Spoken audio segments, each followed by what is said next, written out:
Hello and welcome to the Outer Nowhere with your hosts Chris Evers and Paul Sinclair. So settle down and join us for the next 2 hours of what promises to be an out-of-this-world experience on a radio show which guarantees to take you to the outer limits as we reach for the truth that leaves no proof. Dive deep into the abyss with your hosts Chris Evers and Paul Sinclair right now as we broadcast on the Paranormal UK Radio Network. Paul Sinclair is a full-time researcher and the respected author of the highly successful Truth Proof books. Paul's books will open your mind to previously unheard cases, bringing the world of the outer nowhere a little closer to our own reality. And Chris Evers is no stranger to the world of the strange, producing one of the best online UFO-related magazines in the world. The Outer Limits magazine is the flagship production of its type, bringing new and exciting information in a world of misinformation. So, join us tonight for 2 hours of mind-opening conversation, thought-provoking questions and hard-hitting truths. Welcome to the Outer Nowhere, and today our guest is Malcolm Robinson, and we're really looking forward to hearing what he's got to say about the subject of UFOs and the paranormal. Welcome, Malcolm.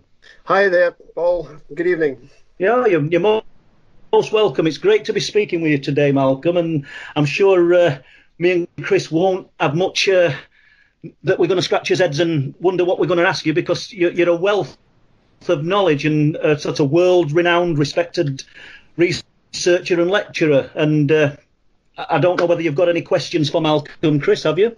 Actually, I have, yeah. I've got several, that I can think of. But just before we go into the questions with Malcolm, he was actually the first Scotsman to give a lecture on UFOs in America when he lectured at the 18th Annual International Congress in Laughlin, Nevada in 2009.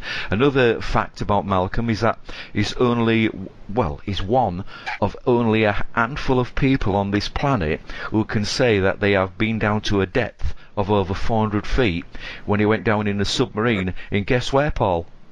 Loch Ness, I would be thinking. That's the one, you're absolutely correct. That is absolutely fascinating. How did that come about, Malcolm?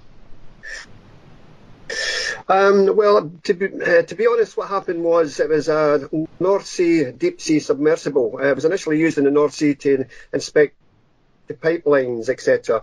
And they decided to take it to Loch Ness, basically to do a kind of ecology of the loch bed, the loch floor, where they had this device that was like it would core into the Loch Ness bed. They would take it back up to the surface and they would open it up.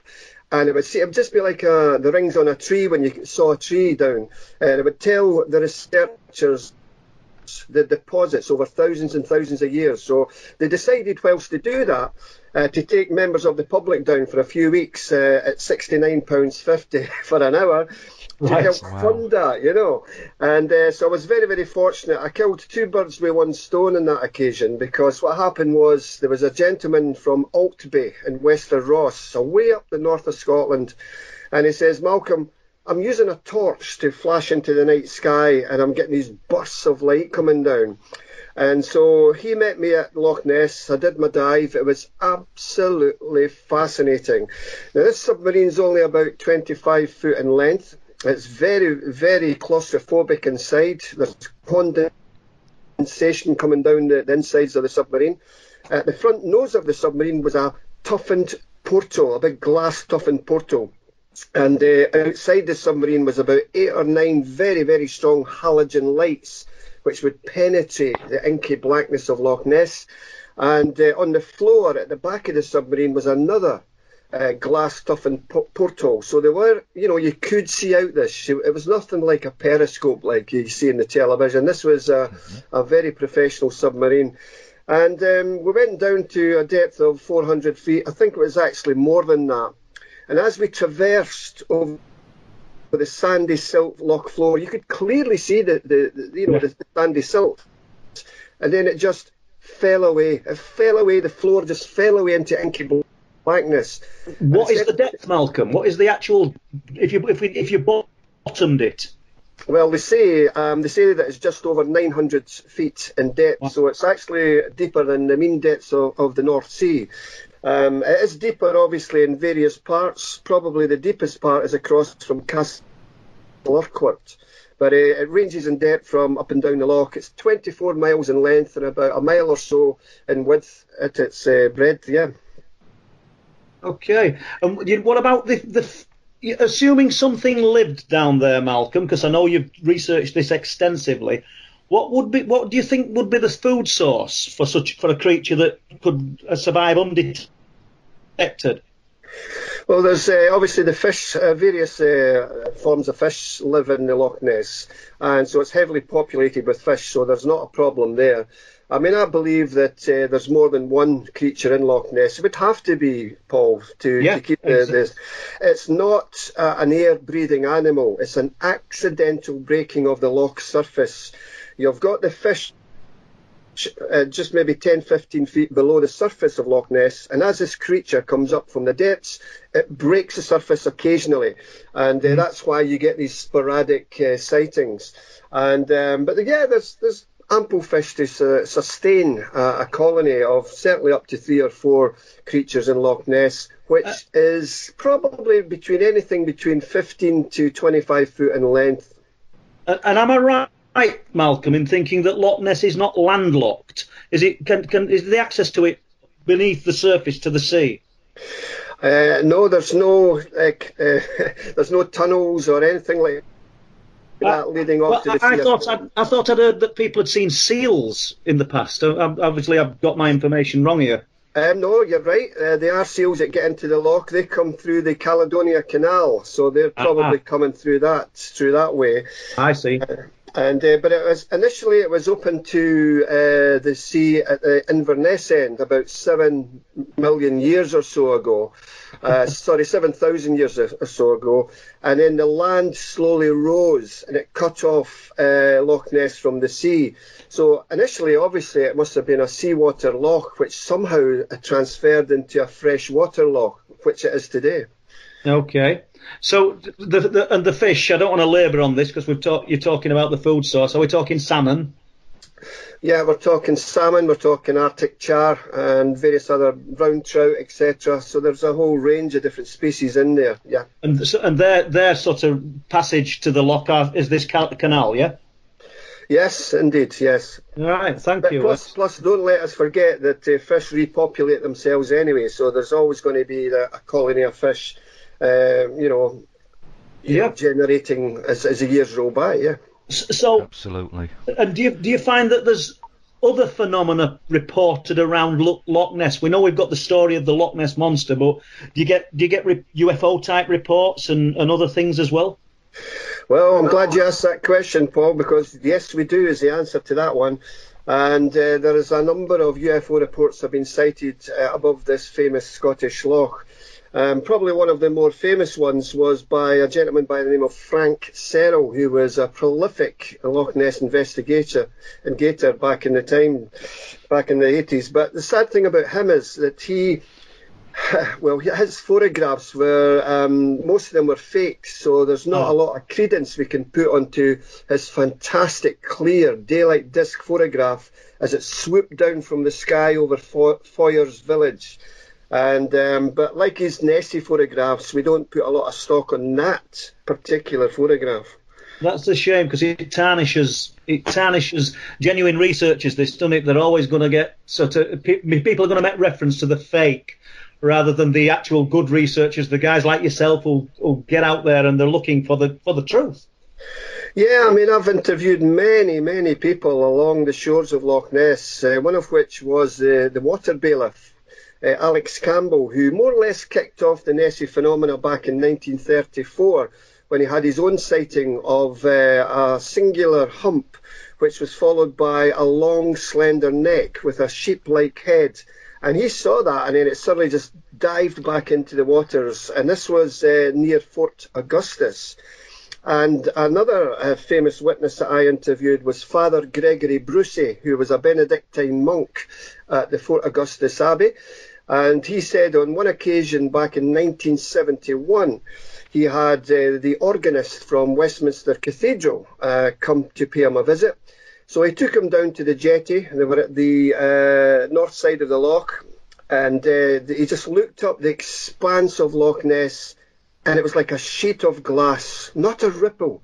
And suddenly, as if it was on cue, this long neck came out again with a small head and thrashed about for a matter of seconds and plunged back into the depths. And now, don't get me wrong, this was two men of the cloth. That's not to say men of the cloth don't lie, police officers lie, people in society lie. But at the end of the day, it was quite an interesting account from a religious man. Yeah, very. Absolutely. As part of your investigations, I mean, obviously this was a number of years ago, and I know you continue to investigate Loch Ness as and when you can, Malcolm. But I understand Steven Spielberg was once interested in this case. Is that correct?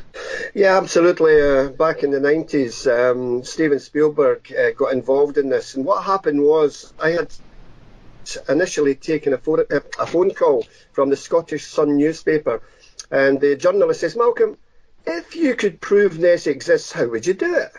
Now, at this time, guys, I had devised this trap which would capture Nessie.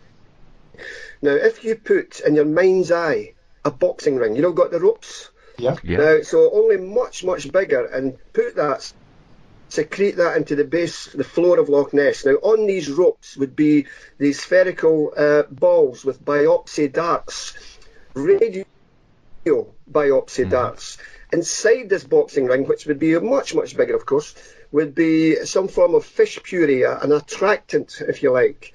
And so if any big body pushed against the ropes, immediately it would be like a grenade pin. You're pulling the pin. All these radio biopsy darts would go right into the body of this beast. That would alert surface divers to come down and track the creature. So this journalist went away and spoke to, I don't know how he managed it, but he managed to get a hold of Steven Spielberg, and he thought it was great. He thought, you know what, I'm going to put money up, he said, to help this Scots guy try and capture this beast, So it made all the Scottish papers, the British papers, it went all over Europe. The sad thing is, guys, that eventually Steven Spielberg, he went on to do, I think it was The Lost World or one of his big motion pictures, and the idea sadly fell flat. Now, I still believe it's still an avenue we should be looking at. Yeah, absolutely. So this is like the 1990s, and I think you first became involved in the subject around about 1979, 1980. But what was Malcolm Robinson doing before then, before 1979, 1980? And what was it that actually brought you into the subject, Malcolm? Good question. It's a question I've always wanted to answer on radio, because people generally want to know about my UFO stories, but very, very briefly, before I got into the paranormal, I supported my football team, Hibernian, and I travelled all over Scotland watching Hibs against Celtic or Rangers or Dundee United. UFOs and the paranormal, when I was young at that age, were the furthest thing from my mind. And then I was in a pop group, would you believe? I played lead guitar, I still do. Don't tell me it was the Bay City Rollers, Malcolm. No, but I've got stories about that as well. So I played in bands and we did a few gigs here and there. And then I started to read the works of Charles Berlitz and other famous authors at the time. But to really answer your question properly, Chris, when I was in primary school, I got handed this book called The Man from Mars, just a kid's book. But this was all about this man coming from outer space, crash landing into the woods, and these two young schoolboys went into the woods and saw this guy, and he went on various adventures. Now, that captivated my young mind, and as I grew older, I started to read the Pan Book of Ghost Stories, which were fictionalised tales of ghosts and spirits. Well, I went, yeah, okay, but I want to read the real stuff, the real McCoy. So I started to get other books which, pertain to be true and honest stories. And that was when I went, you know what, there's more to this than meets the eye, but I'm still not convinced. I think it's absolutely baloney. There is no such things as ghosts, no such things as poltergeists. And you know what? I'm going to prove it. Well, that's what I did. 1970. 1979, I formed my own society entitled Strange Phenomena Investigations, and we have bases all over the UK now, which is fantastic for me. I love it. And you know, I put myself into that ballpark, guys. I put myself into those haunted houses, and I've been slapped, I've been kicked, I've had my hair pulled by, nothing. So, Malcolm, what was the turning point? What changed the skeptic into the believer for you? Well, I mean, I guess there's quite a few turning points in my life. I was going to say, or was it a drip feed? You know what I mean? Well, yeah, it was possibly, but I think at that time, 1979 was, of course, my first major case was the Livingston event, the Livingston UFO event with Robert Taylor. And I was just a young ufologist. You know, I didn't know hardly anything other than what I'd read in books. So I travelled up to the area with a colleague, and I met Martin Keatman and Andy Collins, the famous author, who were there representing Bufora. And so they were in Bob Taylor's house. Bob Taylor's house was awash with journalists. People wanted to speak to him. And he said, Malcolm, I just want to talk to you. You seem to be as if you know what you're talking. Come here, let's sit down and I'll tell you what happened. And what a honest-to-goodness guy this was. He really, really was. He had no interest in UFOs at all, none whatsoever. Just a normal guy going about his daily job, and he was catapulted into the Twilight Zone when he saw this dome-shaped object in the woods. And so later on that day, we went to the locale, the scene of the incident, and there were all these depressions in the grass, circular, triangular impressions, track-like marks in the grass, not in the soil. And he proceeded to tell me the story about, you know, a few days prior to that, how this came about. And the story is well known to people all over the world. But for any listener out there who doesn't know it, very briefly, he was employed by Livingston Development Corporation in the Forestry Department. And part of his duties was to ensure that no cattle or sheep strayed into the woods, which he was doing on that eventful morning. And as he went down this forestry ride, he came upon a clearing in the woods. And there was this dome-shaped object with a flange going around its perimeter with cross-like projections sticking up from the flange. And he's standing there in amazement. And his dog, he had his dog with him, it's barking. Then parts of this object disappeared, and you could see the young trees in the background. It solidified and it would come back again. And then suddenly what resembled 2 Second World War sea mines, those mines you got in the North Atlantic in the shipping lanes. Oh, yes, yeah. Came rushing down towards him, rolling across the grass, and they stopped and projected these rod-like projections against his trousers and pulled him very, very forcibly towards this larger object. And he says, Malcolm, at that point I had a terrible smell, this terrible burning smell all over the area, and it was like burning brake linings if you put your foot down on a car and stopped the car immediately. Then there was a swishing sound, and we reckon he was probably unconscious for about 20 minutes or so. And when he regained consciousness, the larger object was gone, the 2 smaller objects were gone. There were all these marks, as I said, on the grass. He went back to his pickup truck and he tried to radio base, but he couldn't speak. He had a terrible headache, a burning thirst, and he managed to reverse the truck into a ditch, which he couldn't get out. To cut a long story short, he stumbled back to his house in Deans, which is a small village near Livingston, and when his wife saw him, she went, Jesus Christ, what the hell's happened to you? Look at you. You're all covered in mud, your trousers are ripped. And he said, the immortal words, he said, I've been attacked. And his wife went, attacked? Attacked by what? And he said, a spaceship. Now, it sounds crazy, I know. And she then phoned his boss, Malcolm Drummond. He visited the house and he knew Bob wouldn't make this up. No way. And he says, look, we've got to get you to the hospital. So they took him to the nearby Bangor hospital, where he got fed up waiting. 2 hours he waited and it wasn't seen. So he discharged himself and he went back up to the locale with Malcolm Drummond. Because was an assault, Malcolm Drummond phoned the Bathgate police. The police became involved. The Forestry Commission fenced off the area, and it was now a criminal scene. It was a scene where a crime had committed by person or persons unknown. And as I say, that's the book I'm currently working on. It's also mentioned in some of my other books, but this is one book which is going to have all the different theories by all the different commentators on it, who said it was this, who said it was that. And I feel that we should have a book just solely on that one case, and that's what I'm working on, Absolutely agree. Well, it sounds like you've been looking for information. Have you formed any opinions on where you think this craft or vehicle, whatever it was, came from, Malcolm? Do you think it's from out of space or from another dimension, or what did the guy who had the experience think? Well, he's still, obviously sadly no longer with us. He passed his spirit in 2007.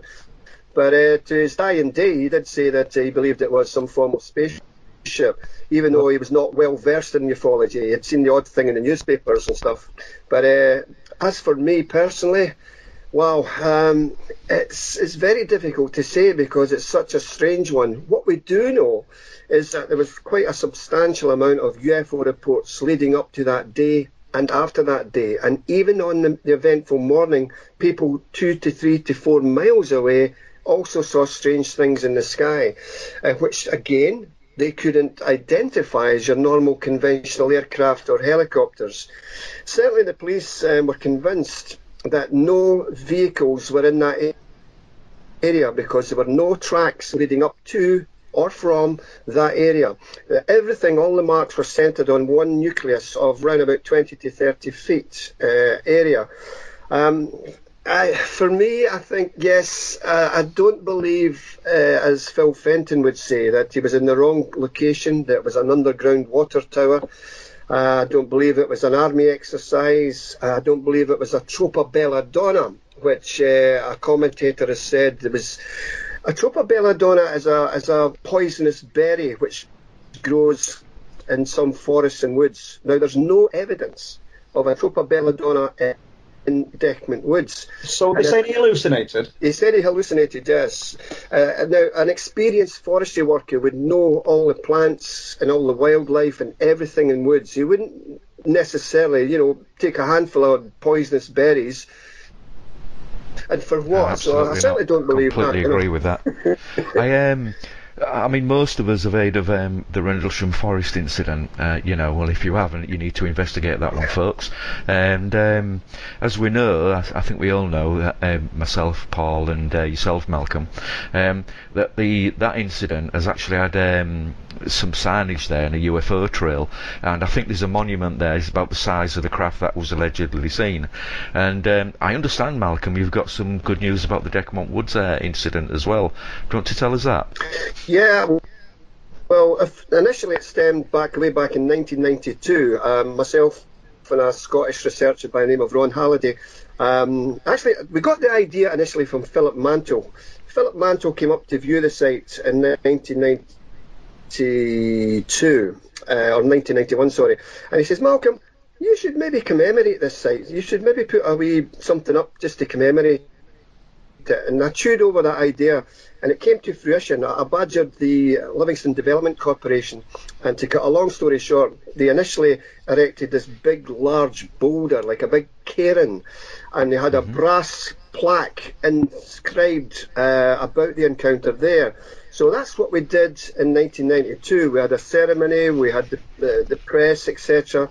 Then over the past 3 years, I've been campaigning with the West Lothian Council to get some signage up in the area because, guys, people come from all over the world to visit the site, and it's very, very difficult to find it unless you know where it is. So just like the Rendlesham case with their wonderful signage, their display boards, we have done something similar at Deckmont Woods. We now have display boards. It's a UFO trail. You've got marker posts, and at the actual locale, you have a big board talking about what happened there. So that's now in situ, that's now there, and I'm ever so pleased that my campaign for 3 years has managed to secure that signage. That's absolutely brilliant. Well done on that, Malcolm, and anybody else that was involved with you on that. You know, we've talked about UFOs, we've talked about the Loch Ness Monster, and I do know that you have a very vivid interest in ghosts, as you mentioned earlier. So what is the best case of evidence for spirit that lives on after death then, Malcolm? Now, this is when I talk for hours and hours, and you're going to have to bounce me off the show, because the paranormal is my life.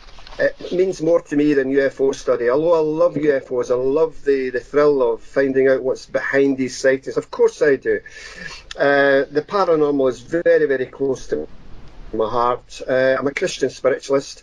Again, I started off to disprove all these things, but there's so many cases I could speak about. But to answer your question, Chris, and I've said it on other shows before, is when we did lectures in London, we had regular lectures in London for SPI London, and this woman came along to one of the meetings, and she said those immortal words, like television words, "Would you like to see dead people, Malcolm?"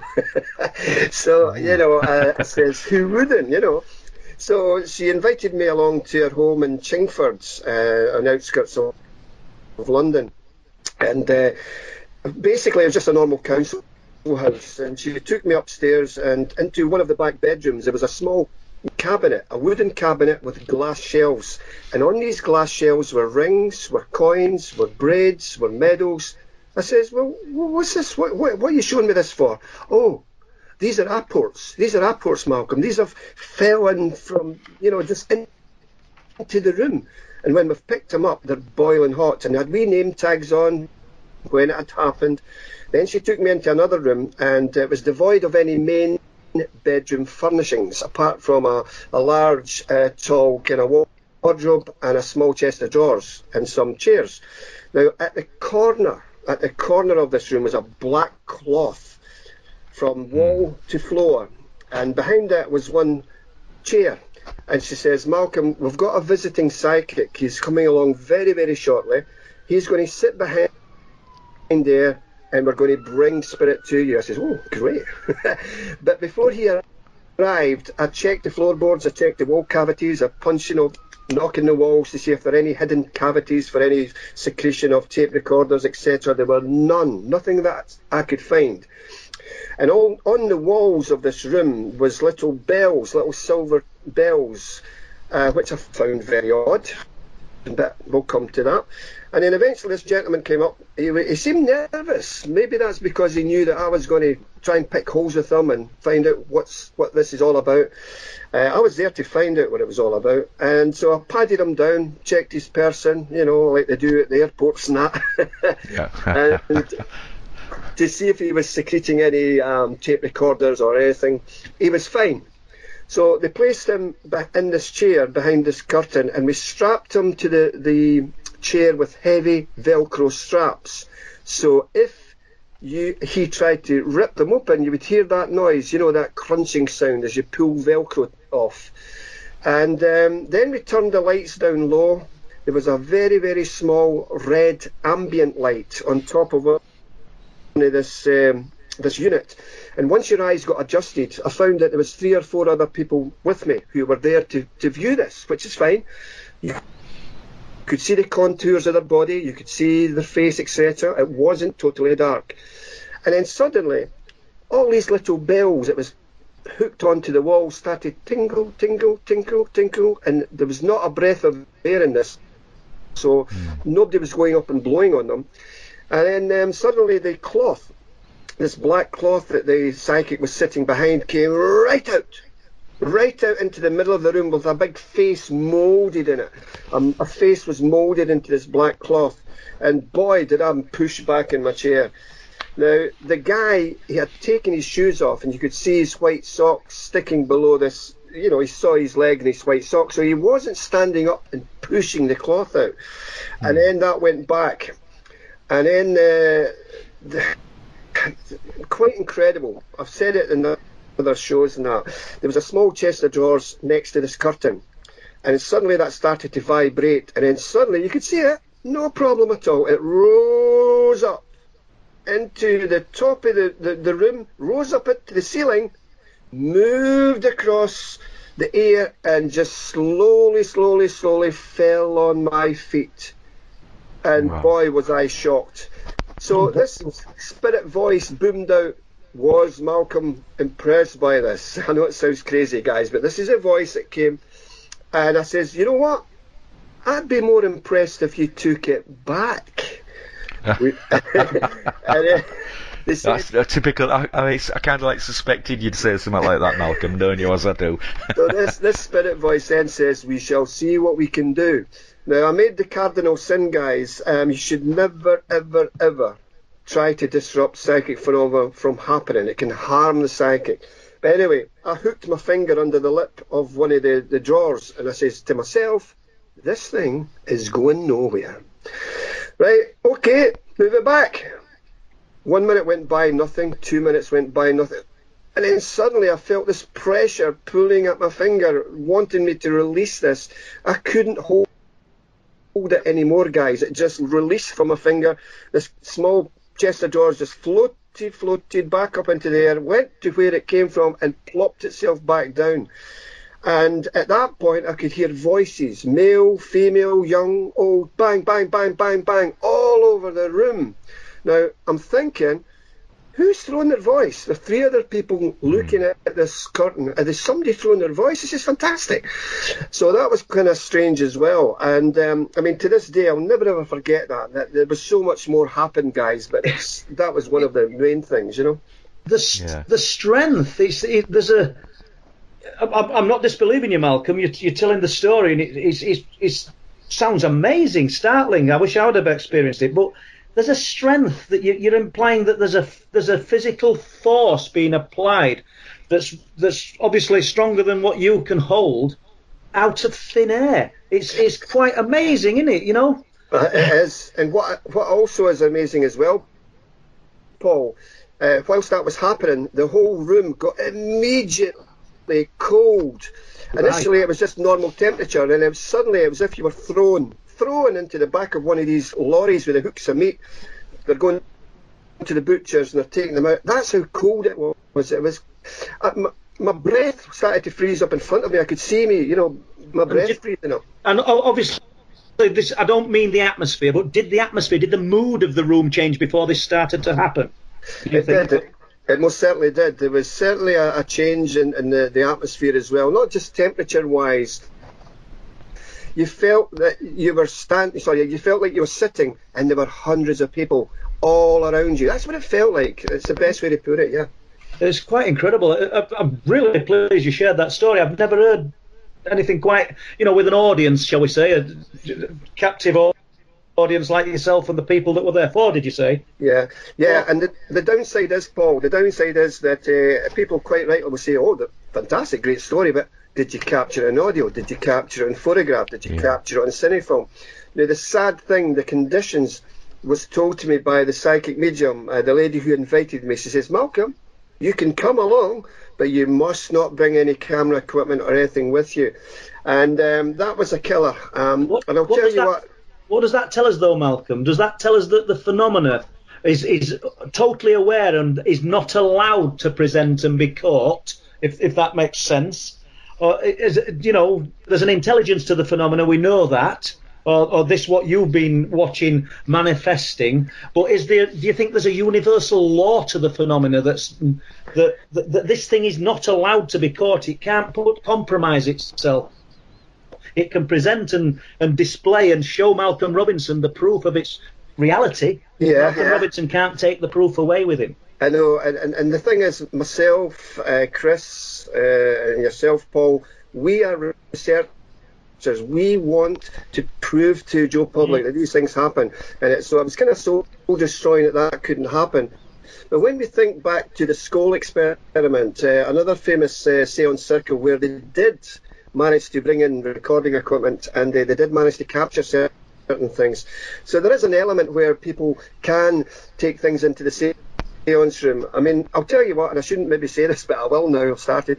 I would have been happy to take a pinhole camera, infrared pinhole camera, and try and see if I could have recorded all this. And I know that's terrible. I know that's it's not professional. It's not professional. That's the passion that you've got to find some kind of, not proof, because you've got the proof you need, but you want the proof that you can show to the populace, show to people at large. Look, do not ridicule me. Do not say this is not real. This is my proof, and I'd do the same. Yeah. And sorry, Malcolm, I'm over-talking there. Yeah, but as investigators, that is what we want, isn't it? We want that evidence, not just to prove to us, but to prove to the world. Yeah. Whether that is ghosts, UFOs, Loch Ness Monster, or anything else that is paranormal associated. That we're looking for that evidence, and as that's why Outer Limits magazine is there, and I'm very pleased, Malcolm, that you're an associate editor there as well, and that is absolutely brilliant. But what I'm actually interested in is this ghost that shouted at you and told you to get out of her house. What was the case with that? That's an interesting one. You've remembered me a bit. That one. That was when I was in between houses. I was looking for a new place to live when I lived in London, and I went to view a property I think it was up near Tottenham Way or somewhere. And I went to view this property, and the guy was showing me around, and I didn't like it. As soon as I set foot in it, I just didn't like it. It was grubby, it was cold, it was damp, it was like, I just wanted to say, look, forget it. But the guy who was showing me around was so insistent that he showed me every room. And then as we were walking through the property upstairs, I heard, now admittedly, I did hear it in my head and not in my ear, i.e. it wasn't external, it was more internal. And I heard, get out of my house.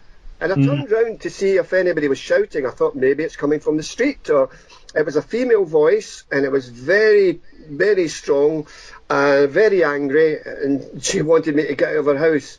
And I knew straight away that I didn't imagine this. I wasn't concocting my own kind of imaginative story. This was real. I heard this. And I just said to the chap, look, it's okay, mate. I'm just, it's not for me. Good luck with your next person, but it's not for me. But that was a shock as well, yeah. Do you think that that's quite?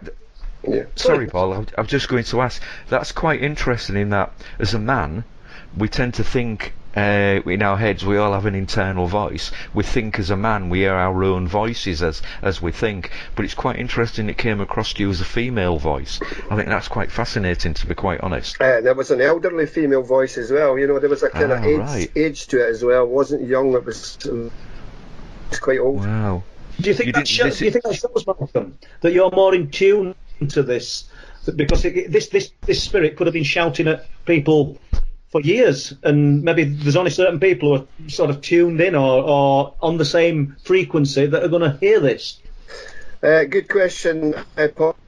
Also, there are people who are more a better receiver than others, and I've said oftentimes you could have 6 people in a haunted house, and one person can see a ghost in front of them quite clearly, and the other 5 are going, "Oh, well, I don't see anything."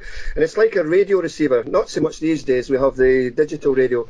But back during the war, when I was a lad, you used to twist the volume to Radio 1, Radio 2. So it's like moving in between frequencies. And some people have got that capacity, who have got that passion and capacity to tune in to those frequencies where they can.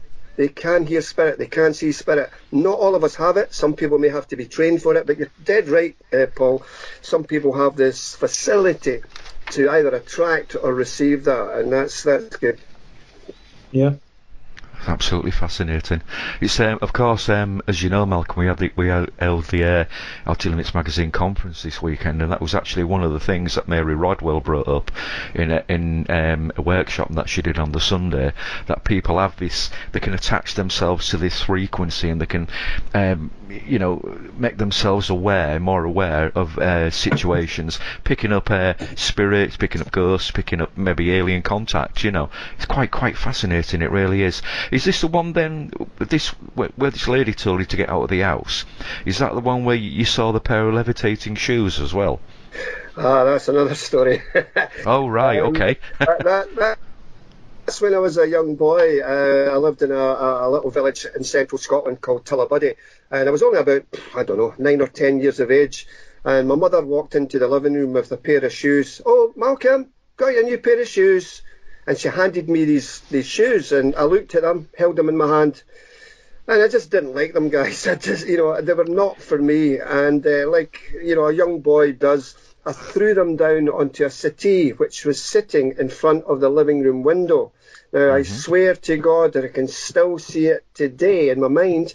Those shoes were definitely going towards the couch, where you sit. Not at the back, but where you sit. They stopped. They moved up into the air and they smashed through the window as if some spirit had grabbed the shoes and just threw them through the window. And I stood there, I'll never forget it, open mouth. And, I'm not a bad aim. They definitely were going for the couch, guys. And it went right through the window. And my mother says, "Why did you do that? Why?" I says, "Mum, I didn't." And of course she didn't believe me. But speaking about my mother, here's another wee story for you. My mother says, "Malcolm, you're off your head. There's no such things as ghosts and spirits. You're off your head." I says, "Mother, why don't you come to me to the Alloa Christian Spiritualist Church and make up your own mind?" "Oh, I don't want to do that, son. They're all just as daft as you." And I says, "Come on, come along." And so, to cut a long story short, she came along, and the medium was doing her stuff. And then eventually, during the course of the night, the medium says, "Can I come to you?" And my mother went, "Malcolm, is she pointing to me?" I went, "Yes, Mom, she is." What do I do?" I says, "Just speak to her." "Yes." And the medium then proceeded to tell my mother some very, very personal things, and also about a divorce to my father, which I never ever knew. And I went outside, and my mother was in tears. "How did she know that, son? How did she know that? I've never even told you I'm divorcing your dad."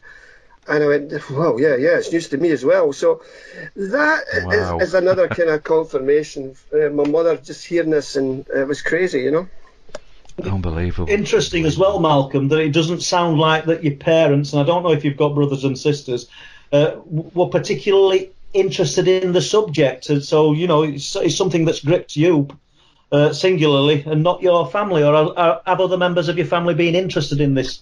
I think on my dad's side, we had a psychic lady. One of my aunts was a psychic, and there'd always been this interest and passion in my family. I later found this in later years, of course, not at the time. And as I grew older, my mother began to see that how I was progressing with the subject, and she started to see, you know what, yes, Malcolm, yes, son, there is a relevance to this. And while I'm on this subject, my own father, what happened was, his mother, my granny, she passed away, and my dad says that one night he woke up, he says, "Son, I wasn't sleeping. I went to bed. Your granny, my mother, had died a few days prior. I went to bed, switched off the light, and within about 30-40 seconds, this beautiful, radiant blue glow pervaded in the bedroom, brightened up the bedroom, and she was standing there, his mother.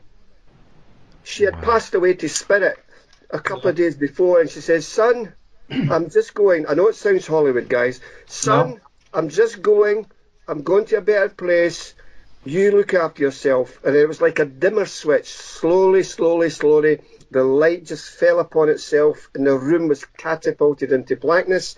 I then found out that she had visited my dad's brothers, my uncles, that same night. Each and every one of my uncles saw her. And the thing is, guys, she died when she was over 80, but she looked about 30. And that's what they say. Some people, when they pass to spirit, they regain their youthful exuberance. They go back to a period in their life when they felt comfortable with. And my father says, I didn't expect to see her like that. I thought she'd be as she was when she passed. So that was interesting as well, you know. Just one thing, Malcolm. Absolutely. Sorry, Chris, I don't want to... No, you're okay, mate. Go ahead. You talked earlier about the, as in the tuning of the radio, and we could have sort of Radio 1 we could be on, and there could be some other presence at the side of us on Radio 2 to simplify the terms. Do you think when your father saw his mum, it was because he was in a different emotional state, therefore emitting a different type of frequency, which was allowing the other side to interact more? That's a very strong possibility, Paul. My father would say otherwise, because although you're in that emotional state anyway, yeah, and you're in this disbelief that you're losing the physical presence of that person. So maybe he was more receptive, more open to anything of that nature transpiring. So I think probably you're right on that he was in that mindset, I would love to see her again. Now, the sceptics will quite rightly say,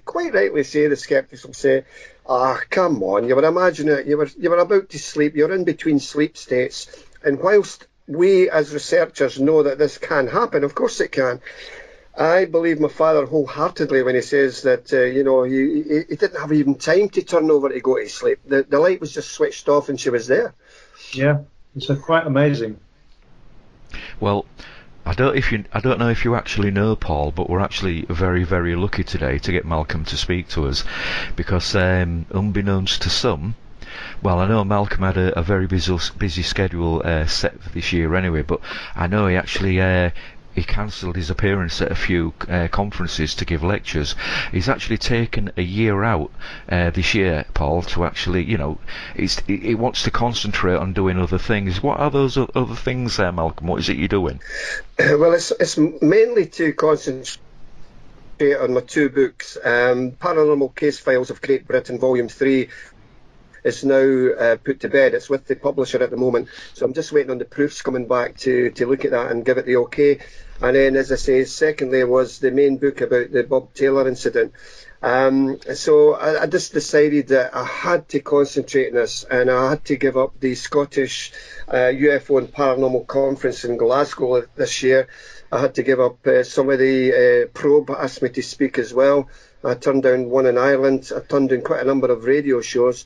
And also your good selves there at Outer Limits, which I feel a bit sad about now, but you've all had a great time. So really it was just to concentrate and get my mind focused on these books. Next year I will be back with a bang. You can take that to the bank. That's brilliant news. That's great news. So, as we've gone slightly back to UFOs there, we're mentioning Decamont again, and, the Bob Taylor event there. What is your best UFO case? Is it actually that case itself? Again, there's quite a few, and people who know me, people who've heard my previous radio broadcasts or my lectures, will probably know what I'm going to say. I mean, it just has to be the infamous A70 case of 1992. Yes. For your listeners who are not aware of it, and it's a long story, so we'll try and be very, very brief. We've got over an hour, Malcolm. You're okay. Okay. Two Edinburgh men, Gary Wood and Colin Wright, and were leaving the built-up city of Edinburgh to travel in their car towards a small village called Tarbrax. And during the course of that journey, they leave the built-up city of Edinburgh, and then the A70 road goes out, and it's just fields on either side, countryside, just farmers' cottages, etc. Very rural, So they were going to visit some friends, and as they were driving down about 10:30 on an August evening in 1992, again, these guys had no interest in UFOs. They had heard about it like we all have. And as they approached a blind bend, Colin, who was in the passenger seat, said to Gary, "What the bloody hell was that?" And about 300 yards down the road, there was this large, two-tiered, dome-shaped object, glossy kind of black. And they knew straight away that this wasn't your conventional helicopter or conventional aircraft of any description. And at that point, they decided to put their foot down on the floor and scream away underneath it, get the hell out of there. This was scary. Whoa, we don't like this. Let's get out of here. So as the car was directly underneath this hovering object, the object emitted some kind of silver shimmering curtain of mist, which descended from beneath this craft and bang, hit the car. And as soon as this effect hit the car, both men were catapulted into inky blackness. They couldn't see their hands in front of their face. They couldn't see the dashboard of their car. They couldn't see each other. Where the hell are we? Now, a few seconds later, they thankfully regained their sight. The car was shuddering very violently on the road. They gained control of the car from crashing into a ditch. They went past the blind bend. They went to their destination and started knock, knock, knock, knock, knock on the occupant's door who they were going to see. And she went, "Hey, where have you been? You're an hour and a half late." And the journey should only have taken them 35 minutes, and yet they were an hour and a half late. So they proceeded to tell them about this bizarre craft that they had seen hovering above this road. And so, to cut a long story short, that night and subsequent nights thereafter, Gary had strange dreams of this grey alien's face coming into his dream world. And then both men, more so Gary, found scars on their body that previously were not there. These scars were fresh, they were scoop marks, semicircular marks, etc. And they went, "Christ almighty, what's happened here? Is this one of these crazy UFOs? No, it can't be, surely." So they decided to go to their library in Edinburgh. They went to the paranormal section, UFO section. They picked out a book by Jenny Randalls, a prolific British author, and my address was at the back of the book. So they gave us a phone call, invited both men to my house in Tullabuddy in Clackmannanshire near Alloa, and proceeded to take some information from both men separately. At that juncture, I was at a period of my life where I believed that hypnosis was a viable, good tool to retrieve hidden subconscious recall. The police use it. People who have sped away from a bank job, bystanders. What was the number plate of that car? Well, I don't know. But under hypnosis, bang, they've got that number plate straight away. So it does have its uses. And so I said to the guys, look, would you be willing to go under hypnotic regression to see if perhaps, and it's a big perhaps, something else transpired that night? "Oh, Malcolm, please, we'll do anything. We need to know what happened. We're going daft here. Your wives didn't believe it. We're the talk of the town." So again, to cut a long story short, we employed the services of a very qualified hypnotherapist. We took both men separately back to that eventful evening, and the story under hypnosis does change. Under hypnosis, both men claimed that they were taking on board this object. They were subjected to some form of medical or clinical examination. They were terrified. Gary found himself in a flat table, raised off the floor in a cold room, with these typical small grey creatures standing at the foot of the table, 3.5 to 4 feet tall, large pear-shaped head, the black kinky almond-shaped eyes. And he says, "Malcolm, I desperately wanted to punch one of these guys. I really did. But I couldn't move. I could only move my eyes." And the honesty pervading from these guys was absolutely tremendous. Now, yes, I know that people can lie, and their facial expressions are all... People can actually pass lie detector tests. Gary did actually pass a BBC lie detector test, but we do know that people can control their bodies to make that pass happen.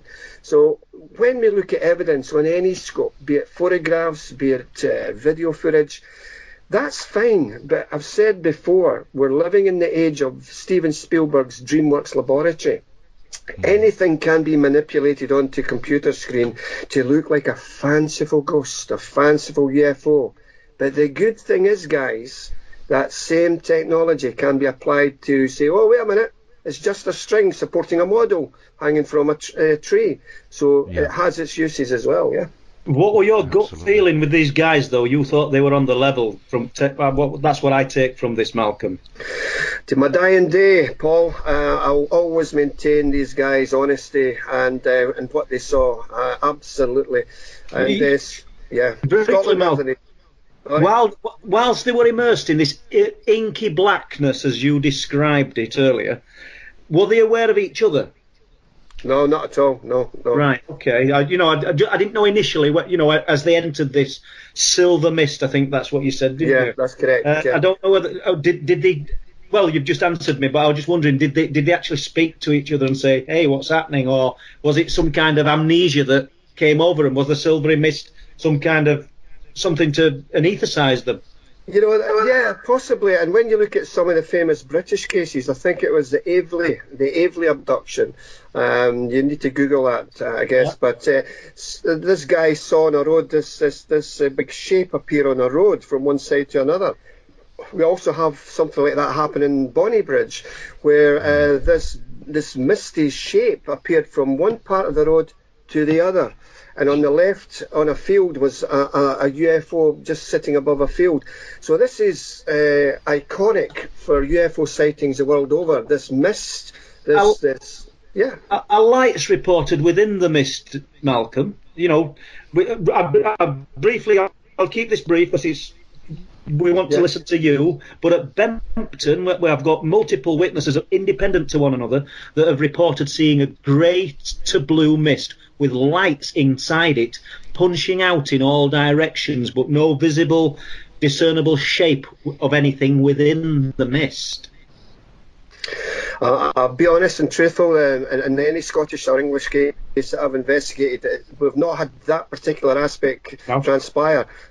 But it's an interesting aspect, you know, as is some of the things that happened on board this object or whatever it may be. For instance, we all know about the greys and the black inky almond-shaped eyes, but on some of these creatures were lines of green, red and blue lines underneath these eyes, and there was like gills, if you like, on a fish. You know, they were holes, kind of thing. And to my knowledge, that has never been reported in any other worldwide abduction. And did they both report that? They did indeed, yeah. And the thing about it as well, Paul, is that not only did they see the small 3.5, 4 feet tall greys, but they saw ones about 7 foot. They also saw these brown, crunched up, horrible faces, like folds of brown skin, which were completely different. And the only time I've heard about something similar was a case in London. There was a student, and he was in the student accommodation at one of the London places, and he says he was lying down on his bed, and suddenly he saw these 3 shapes waddle towards his bed, and he was frozen in fear. He couldn't move, and they had this thin rod which they pressed into the side of his head. And he then could scream. He screamed out, and as they did so, they retracted that thin needle from the side of his head. These 3 creatures, who were brown, crunched up faces with hoods on, wobbled back along the carpet and then wobbled back into the wall. The wall was rippling, just like a mill pond, and you'd thrown a stone into it. The ripples, the wall was rippling like that, and they disappeared. These are consistent with other stories, and whilst the skeptics will think it's all just wishful thinking, we have to, as researchers, build up a case, build up a jigsaw, and find out where it takes us. This is absolutely. It's over science, Malcolm, isn't it? You know, it's a lot of the things that you're describing are way ahead of our current scientific knowledge. It's over science. It's certainly over science, but where I get angry, Paul, is the fact that if these abductions, people say, well, why are they taking men and women, etc. Other researchers will have other feelings and thoughts. For me, it's ridiculous that they're still abducting people. They've been doing it for nigh on 50, 60, 70 years, taking people from the comfort of their beds or from cars and switching them off, switching their partners off. And for why? Is it to repopulate a dying planet? It's like something out of Star Trek. They're taking sperm and ova from males and females to do what? Some of the abductee females that I've spoken to have telepathically been told in their heads that when they've been on board these objects, they've been shown a hideous, half-human, half-alien hybrid child, and telepathically they hear, this in part belongs to you. So I struggle to find out what the raison d'etre is with these sightings, these abductions. So with the A70 case then, Malcolm, how long is it since you spoke to both the witnesses? I don't speak to them very much these days. The two guys are on Facebook. We exchange the odd email, Facebook post now and again. I mean, we've done the investigation. The guys want to more or less forget about it, and you can't blame them. I mean, it was me who actually got the guys to come out publicly, and they says, look, Malcolm, I don't want to go public, please, I don't. I says, Gary, the reason I'm forcing your hand, if you want me to, is that there must be other people out there in central Scotland who's had similar cases happen to them. We really need to touch these people and bring them forward. You can do that. And sadly, he did do it, but he got ridiculed in the press. Well, yeah, that's usually the case with the press, isn't it? The reason I asked is, how long is it since you spoke to them? Is I just wondered if the story had changed in any way since since the original event. No, but and one other thing that did happen was some weeks or so after the event, Gary's wife, who didn't really truly believe her husband, she wasn't sure, but she phoned me up one night when I lived in Scotland, and she says, Malcolm, what, can I apologise to you? Well, why? Well, last night I was lying in my bed reading a book. Gary was beside me lying, he was sleeping, and I closed the book, put the book on the bedside cabinet, switched the bedside light off, and within about 20 seconds my ankles are being pulled forcibly down the bed, whereas my head was on the pillow. Now it wasn't. My head was on part of the bed. I looked, and there was a street light, the thin light coming through the curtains, and you could see these small grey creatures holding her legs, and then suddenly they just disappeared. She says, Malcolm, I'm ever so sorry. I truly believe my husband now. And there's so much more I could tell you about this case. It's incredible. Absolutely. What do you think the reason for that was, Malcolm? Was it to give her proof, perhaps? I know we'll never know, but she'd been doubting her husband. I mean, do you think that was to give her some kind of confirmation that this was real? It's a possibility. I mean, you're quite right. We'll never know for sure. And then, of course, there is the fact that people, not everyone, but some people are abducted through their childhood, through family generations, aunties and uncles and stuff like that. Other researchers may be saying that it's maybe a genetic thing. Maybe they're not after sperm and ova. Maybe they're after their souls. And I'm sorry it sounds Hollywood, but we're just fishing. We're fishing for answers. Yeah. Maybe they're trying to get the souls of people recognised. But we also have to ask if you believe in God, if God created man in his own image, whose image did these small grey people come from? Do we have one God or lots of gods in the cosmos?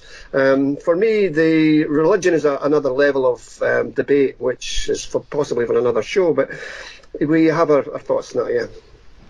Absolutely. I know over the years, Malcolm, you've lectured in some fascinating places.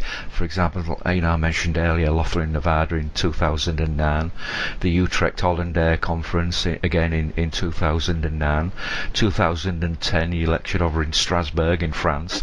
You've been Carrick-on Shannon and Galloway in Ireland, and I understand, though, you've actually been inside and lectured. Would that be correct? Yeah, I've as a researcher, and I'm sure yourself and Paul will agree, you get asked to lecture in some crazy places.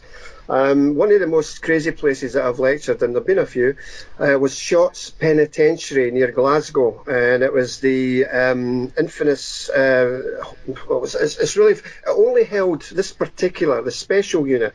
Only held 8 of the most hardened criminals in Scotland, murderers. And the reason that came about was one of the murderers went to the guy who runs the prison forget what you call these guys now. And he says, look, we saw this fellow called Malcolm Robinson talking about UFOs in Bonnybridge. We want him to come in and talk about UFOs and ghosts and that to us. So the prison governor, that's his name, the governor, he said, okay, well, we can do that. Now, this made big press in Scotland because some of the big wigs in the Tory party and the Labour party says, what on earth has prison rehabilitation got to do with we green men? This is ridiculous. And so I met the prison warder, and myself and a colleague went to Shotts Penitentiary, and it's like going through an airport. You go through the metal detectors and everything in case you've got knives or whatever, and it was like a hexagon. It was like a 50 pence unit. On these wee sides was a cell, you know, on these like a 50 pence. And you could walk into this guy had a fish tank. It was a big tarantula that was in it.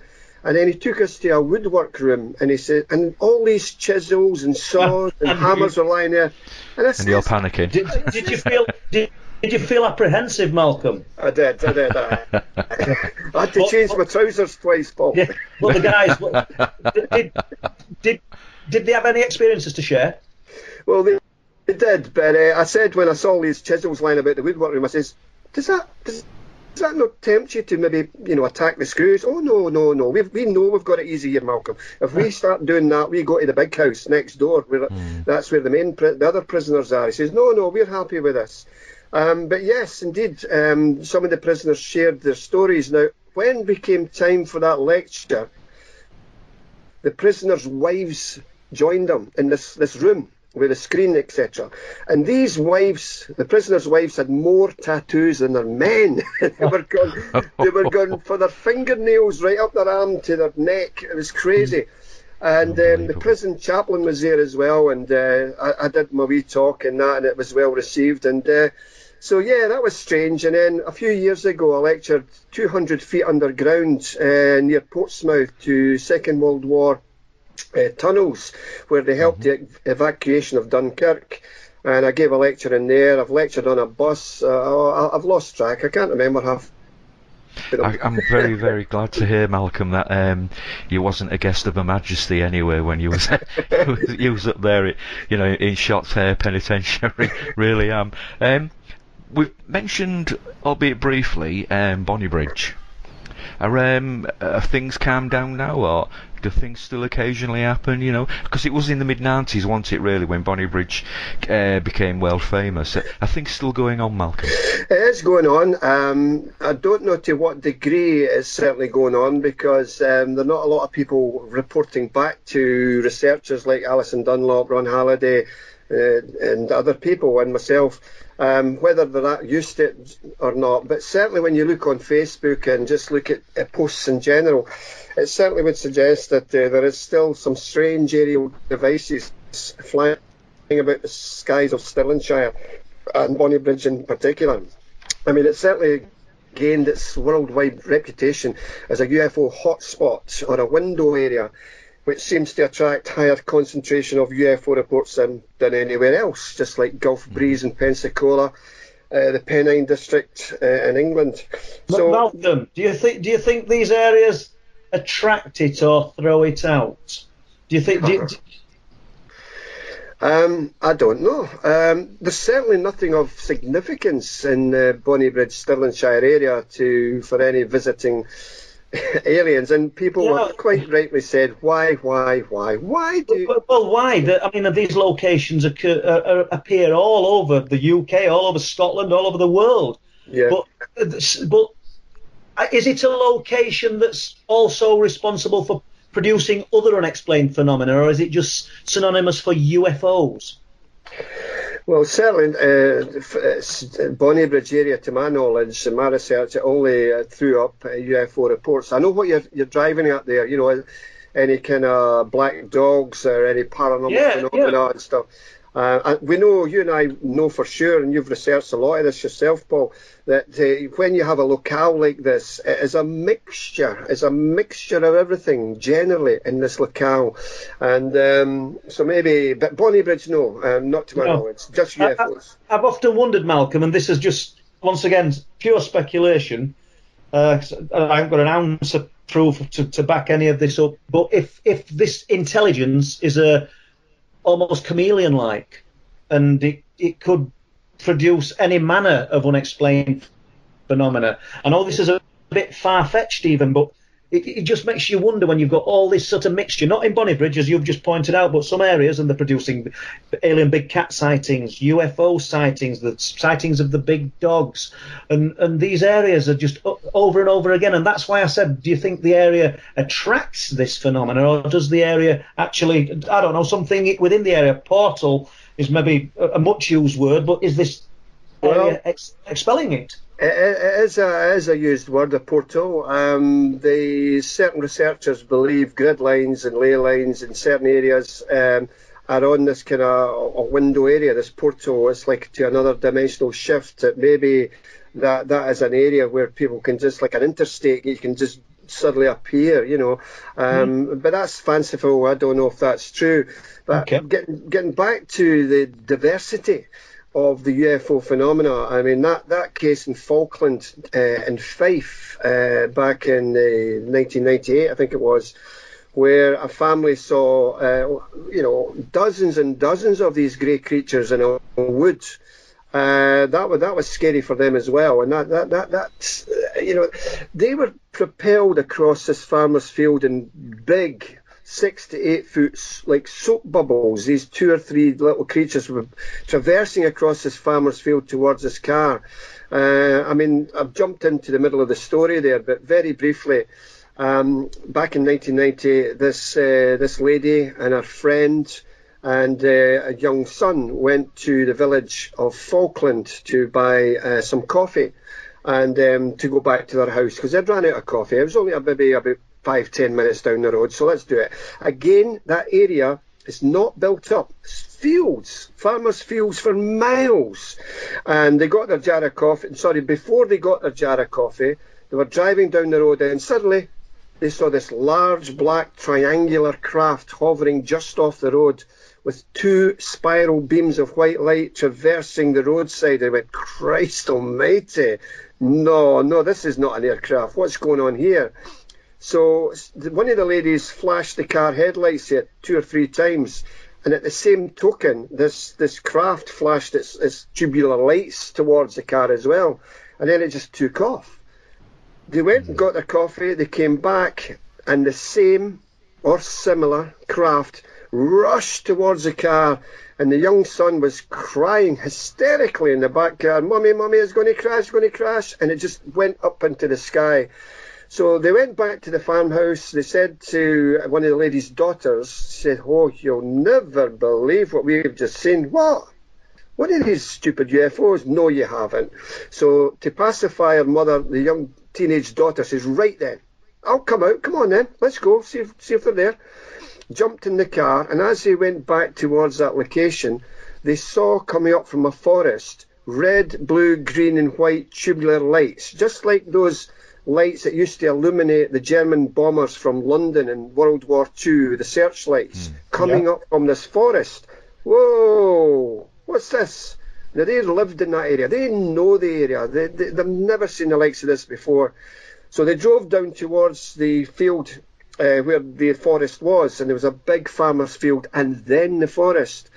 And they looked at this, and then suddenly, as I mentioned, they saw all these, dozens of these grey creatures. First of all, it was a blue mist.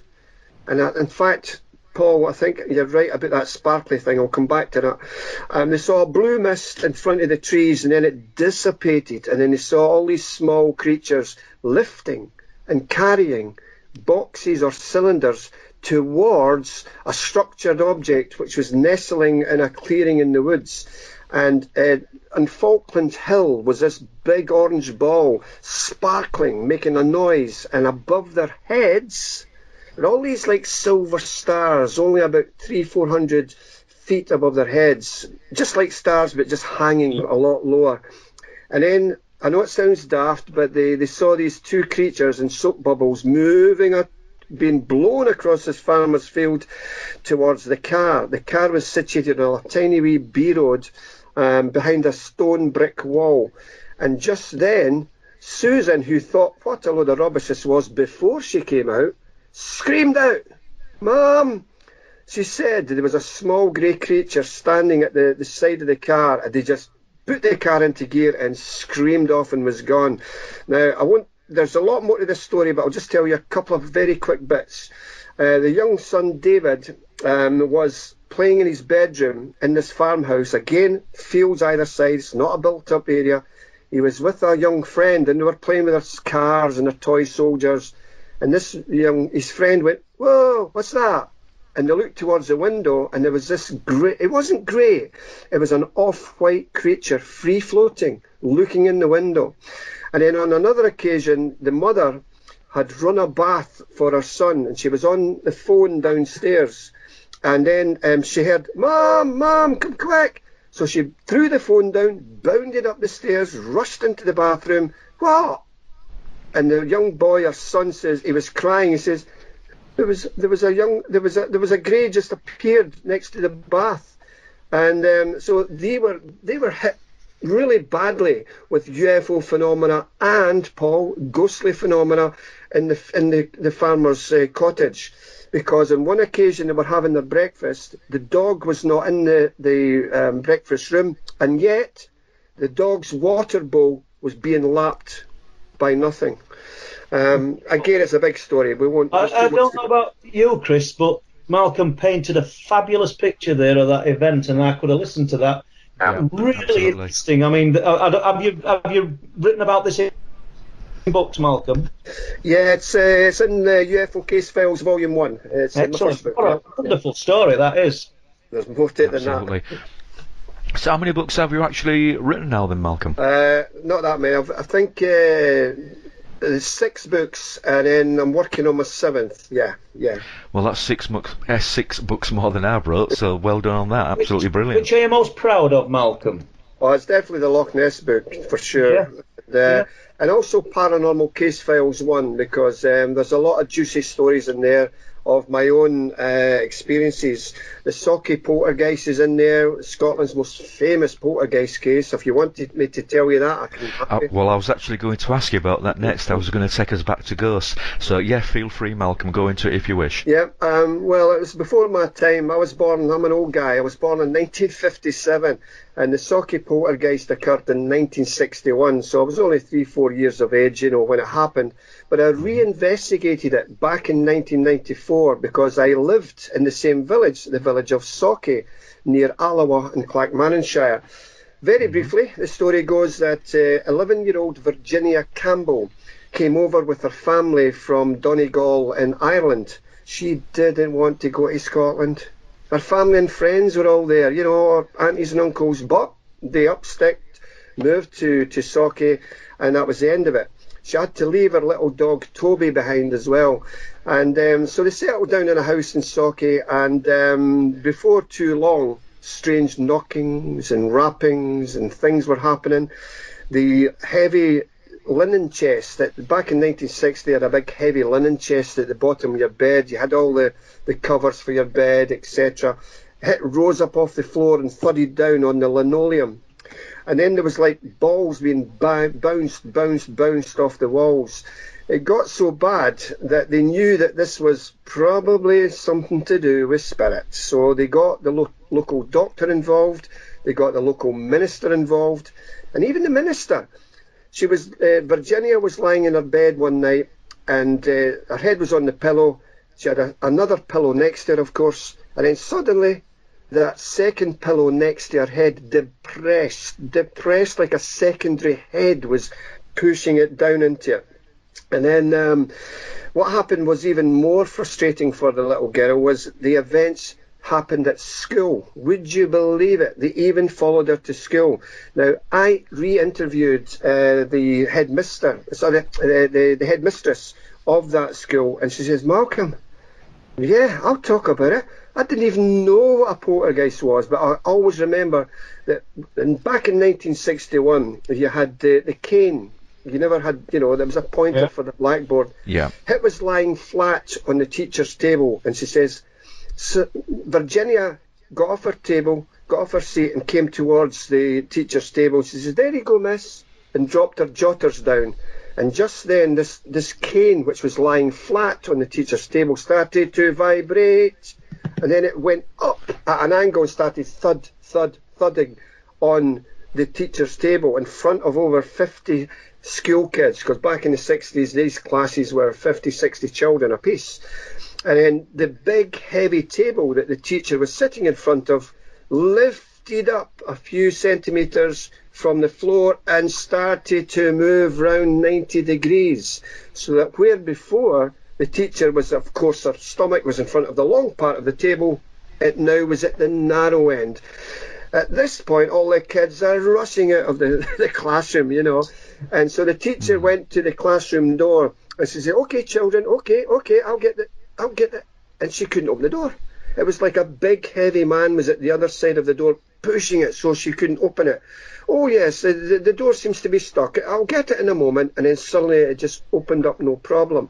Now, a few days later, Virginia was busy writing away on her jotter at her school desk, and then suddenly the teacher looked up and she saw that Virginia had her forearms, both forearms, forcibly pushing down on the desk lid.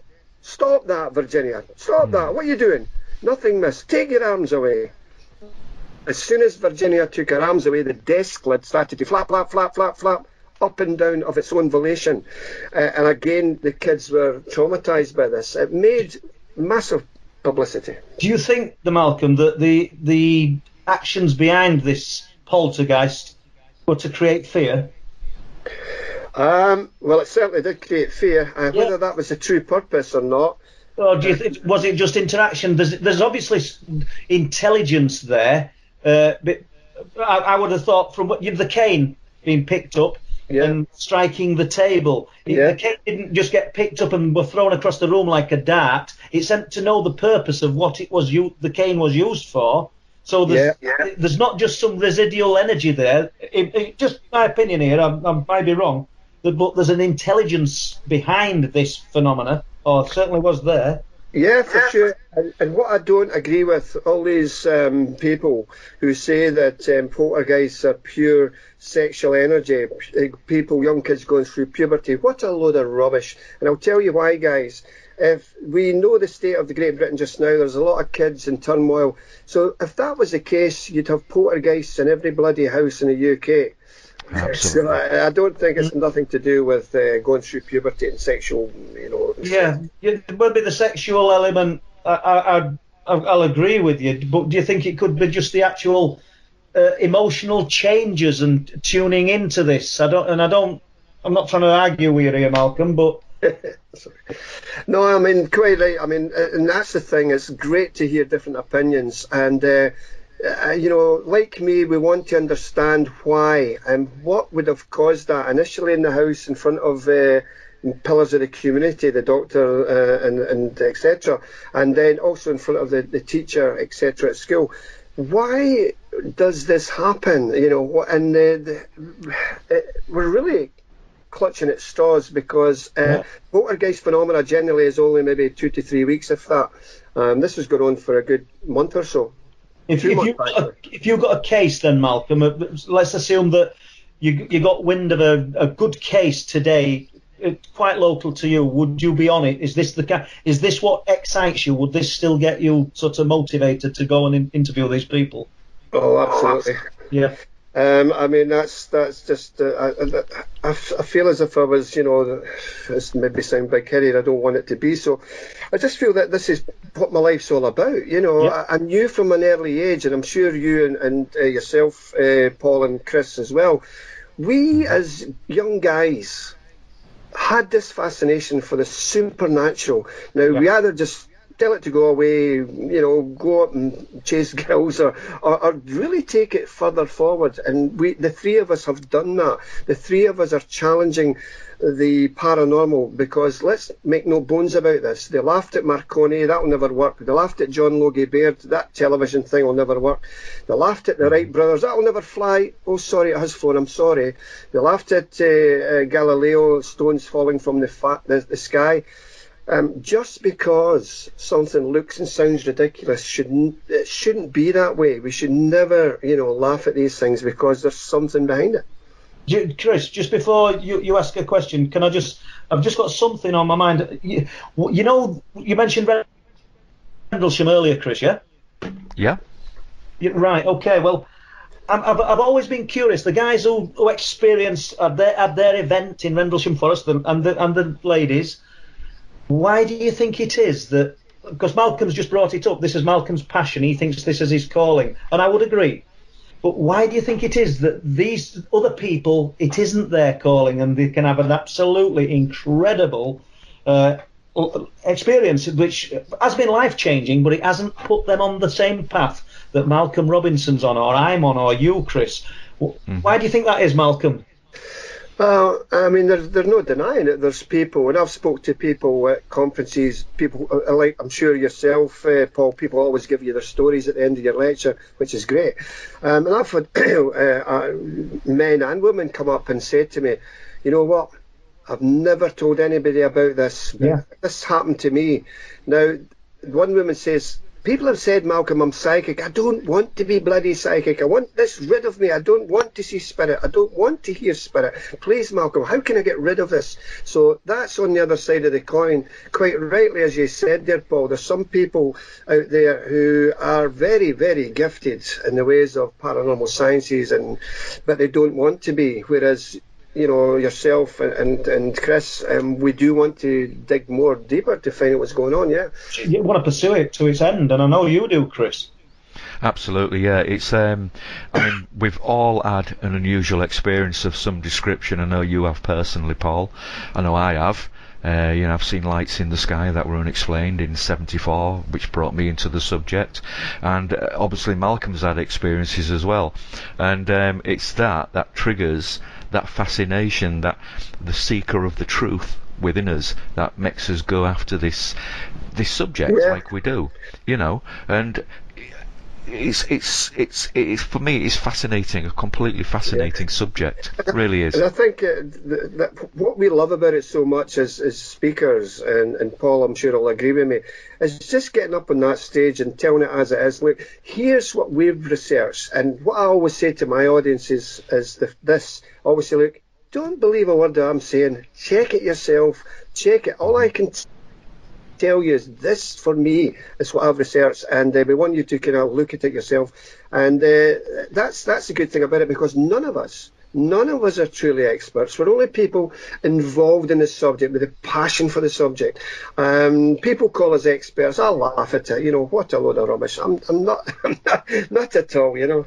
I would agree wholeheartedly with that, and I think Chris would as well, because, I mean, oh, absolutely, there are no experts in the subject that nobody actually knows a great deal about. We all have this universal, yes, we know that this is real. We know that there is a truth to this, but do we know how? Do we know the mechanisms involved? I personally don't. And exciting. Sorry, Chris. Sorry, Paul, I interrupted. I wouldn't say we're experts. I mean, you know what my definition of an expert is anyway, Paul. I've mentioned it before. If you haven't heard it, Malcolm, it's X as in used to be, and spare a big drip. So, you know, we used to be big drips. But as Mary Rodwell said at the conference at the weekend, we're the normal ones, because we have open minds and an open heart, basically, as well, to accept what people, tell us. And it's the others, it's everybody else that isn't like us investigating this that is weird. So, which I thought was quite interesting, Yeah. And it's something that keeps me moving forward personally. I'm still seeking the answer to my event, as I know Paul is, and probably you are as well, Malcolm. And it's we may never get that answer. I mean, but while we're still struggling, I actually say we're on a quest. Yes, definitely. We're more like questers. We're like knights not in shining armour, but you know what I'm saying. Yeah. We're out there, we're seeking the truth, basically. Absolutely, and I try and present the other side of the coin, and I may get myself in hot water in the 22nd of September. Because whilst I steered away from the main city lecturing, I just did a few lectures here in my hometown of Hastings in East Sussex. My final small lecture of the year is just down the road, is to present a lecture on cellular memory. and the paranormal, and is it all tied in? And what I mean by that is people under hypnosis claim to be a seafaring captain of the 16th century. They traversed the Caribbean, and they believe that under hypnosis. My argument as well is that under cellular memory, that it may not be them per se that believe that, it's through the genetics of their body, i.e. it's a great grandfather. Right. Their memory is coming out genetically through the bodies, and also with the cellular, the transplants, etc. And I'll be speaking about this on the 22nd. I'll be presenting over 15 cases, strong cases of people getting the heart and the lung of someone else. And one instance, there was a lady who got the heart of a motorcyclist who died in a crash. She didn't know at the time who the donor was, but as soon as she got that, suddenly she wanted to wear leathers. Suddenly she wanted to get a motorcycle. And so it's like the very inherent memory of that gentleman's heart, etc., has transferred its emotions. And I know that sounds crazy, that this is something that Gary Schwartz, check him on Google, has researched for many years. I don't think it does. That's fascinating. I think, fascinating is the word. I think it's absolutely. Do you want to tell? Sorry, Paul, you cut out me there slightly, so I didn't hear you. Sorry, Paul, finish your point. No, I was with Malcolm all the way on that. When we look at it, and inherent traits from our past, and I suppose just like you get good people and bad people, and it's sort of down the line, and I never really looked at it and thought about talking about it like Malcolm's doing, and I think it's absolutely fascinating. I'd love to hear that. Will it be recorded, Malcolm? Probably not, but No? I could well give that talk at various lectures next year and remodify, etc. Yeah. Thinking about that, actually, the thing about the transplant that you mentioned, Malcolm, and the genes, as we look. We have aspects of our parents in us, we have a particular shape of a nose or fingers, etc., etc. It's quite possible, you could be right, that could be passed down. Absolutely. Do you want to tell people how they can get tickets for that, Malcolm? Well, it's just really, it's not really tickets as such. It's a very, very small venue. It's one of the very first pubs when I moved to Hastings in 2007. I just love it. It's a ye old worldly kind of, the low ceilings, etc., the beams. And I says, I love this place. Now, it only seats 18, that's 18 people comfortably. And it's in the Cinque Ports pub in All Saints Street, one of the oldest streets in Hastings, with a history of ghosts, by the way.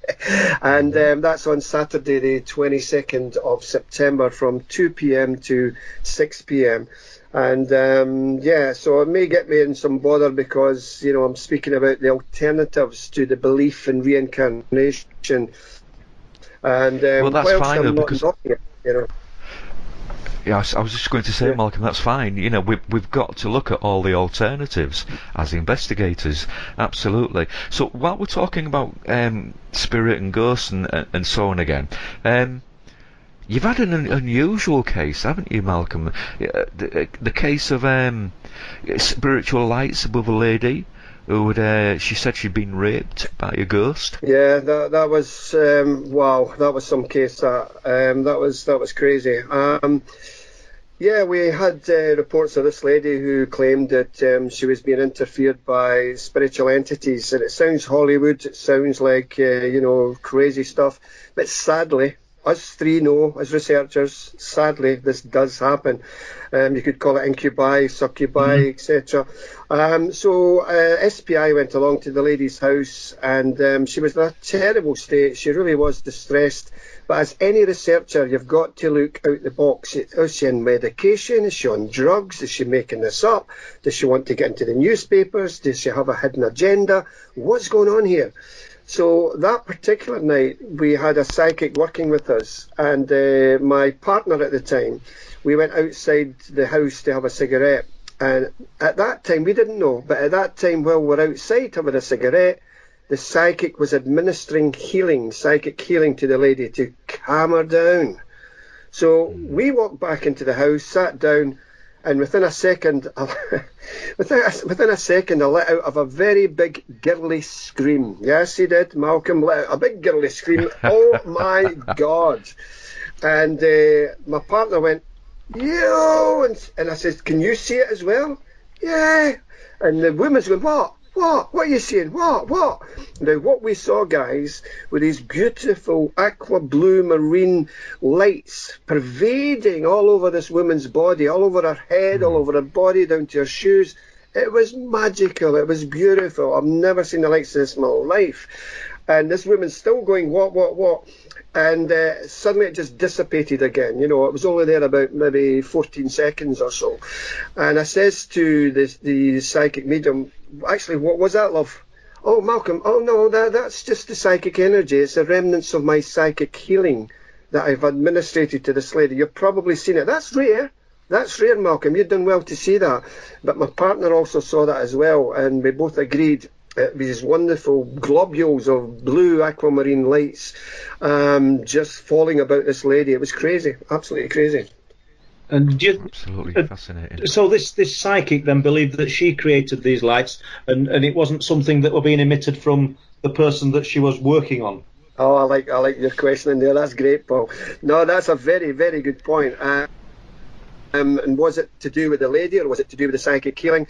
I mean, admittedly, the psychic did say it was her healing, but yeah, it may be something being released from the lady who was having the problems. Obviously evoked from by the psychic. You know, I mean, let's not downplay the psychic here, but the psychic may think that they're responsible for this wonderful. Well, they are in part. Yeah.